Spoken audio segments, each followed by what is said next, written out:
Salam dostlar, mən bugün istəyirəm intonasiya məsələlərindən danışım. İntonasiyaya mən ruhun barmaq izləri deyirəm. Yəni, həm irrasional, həm də xeyli rasional və görünən bir məfhumdur intonasiya. Yəni, hiss olunan, real hiss olunan bir məfhumdur.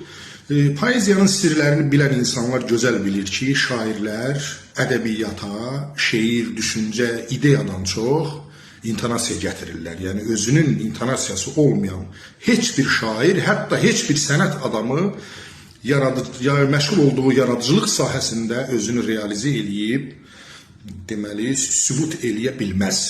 Öz imzasını təsdiq eləyə bilməz. Yəni, intonasiyasız qeyri-mümkündür və bu da ilk baxışdan görünən bir şeydir. Yəni, sənətkar olan insanlar məşğul olduğu sahədə, rəsmdə də, musiqidə də, şeirdə də, nəsirdə də, hətta romanlarda da yazıcının intonasiyasını görürlər. O varsa var, yoxdursa yoxdur. Onun adını istedad qoyurlar, nəfəs qoyurlar.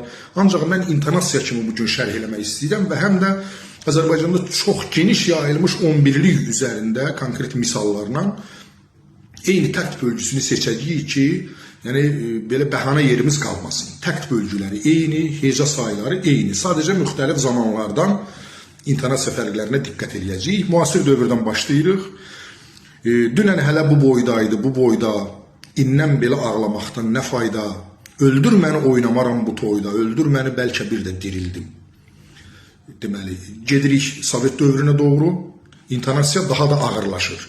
Qulaç-qulaç hörüklərin ilandı, incimərəm sal boynuma dolandı. Fikir verin, dünən hələ bu boydaydı, bu boyda, qulaç-qulaç hörüklərin ilandı. İntonasiya nisbətən ağırlaşdı. Biraz da xalq şeirinə doğru yaxınlaşırıq, çünki mənbə oradır, 11-lik oradan gəlir. Ruh orada daha güclüdür. Sellər sular bəhman kimi çağlamaz, səndən qeyri kəs yaramı bağlamaz. Fikir verin, qulaç-qulaç hörüklərin ilandı, incimərəm sal boynuma dolandı. Sellər sular bəhman kimi çağlamaz, səndən qeyri kəs yaramı bağlamaz. Biz daha ağır və ləngərli bir intonasiya gördük. Xalq şeirinin içərilərinə doğru gedək.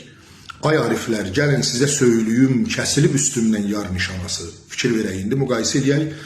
Deməli, sellər sular bəhman kimi çağlamaz. Ay ariflər, gəlin sizə söylüyüm. Fərqi hiss elədiniz, təkrar edirəm. Sellər sular bəhman kimi çağlamaz. Ay ariflər, gəlin sizə söylüyüm. Nə qədər intonasiya ağırlaşdı. Yəqin ki, siz də hiss elədiniz. Və indi xalq şeirinin özünün içərisində müqayisə aparaq. Ay ariflər, gəlin sizə söylüyüm, kəsilib üstümdən yar nişanası, ay ağalar bir tərlanım uçubdu, sağ əlimdən sol əlimə alınca. Fikir verdiniz, fərq nə qədər?